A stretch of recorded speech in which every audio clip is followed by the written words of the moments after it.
ଆରେ ଏଇଟା ପୁଣି କି ମାଛ? ଆରେ ଭାଇ ଏଇଟା ହେଉଛି ତେଲାପିଆ ମାଛ। ତେଲାପିଆ ମାଛଟା ବର୍ତ୍ତମାନ ନେଇଯିବା, ତାକୁ ଆରାମସେ ଧୋଇଦେବା।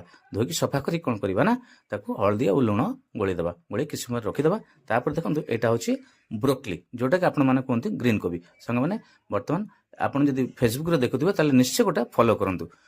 ବ୍ରୋକଲି ଧୋଇ ସାରିଲା ପରେ ଆଳୁ ଗୁଡ଼ା ପିସ୍ ପିସ୍ କରିକି ଆମେ କାଟିକି ତାକୁ ଧୋଇଦେବା। ମସଲାରେ ଅଦା ରସୁଣ ଶୁଖିଲା ଲଙ୍କା ଆଉ କେତୋଟି ଜିରା, ତାପରେ ମାଛ ଟିକେ ଭଲକିନା ଭାଜିଦେବା। ମାଛ ଟିକେ ଭାଜି ସାରିଲା ପରେ ତାପରେ ଆମେ ବ୍ରୋକଲି ଆଉ ଆଳୁକୁ ଭଲକିନା ଭାଜିଦେବା। ସଙ୍ଗେ ସଙ୍ଗେ ପିଆଜ ଦେଇଦେବା। ପିଆଜ ସାଙ୍ଗରେ ଟମାଟୋ ବି ଦେଇଦେବା। ଟମାଟୋ ଦେଇ ସାରିଲା ପରେ ମସଲା ଦେଇକି ତାପରେ ହଳଦୀ ଲଙ୍କା ଏବଂ ଧନିଆ ଗୁଣ୍ଡ ଦେଇଦେବା, ଯେହେତୁ ଆମେ ଜିରା ଗୁଣ୍ଡ ଆଗରୁ ଦେଇଥିଲେ। ତ ସାଙ୍ଗ ଦେଖନ୍ତୁ ବର୍ତ୍ତମାନ ଆମେ ସେଇ ବ୍ରୋକଲିକି ଆଳୁକୁ ପକାଇ ଦେଇକି ତାକୁ ଦେଖନ୍ତୁ ତରକାରୀ ମୋଟାମୋଟି ରେଡ଼ି। ମୁଁ ଆଉ ଗୋଟେ ଜିନିଷ ଆଣିଥିଲି ଯେଉଁଟାକି କୁହନ୍ତି ନାଲି ଶାଗ।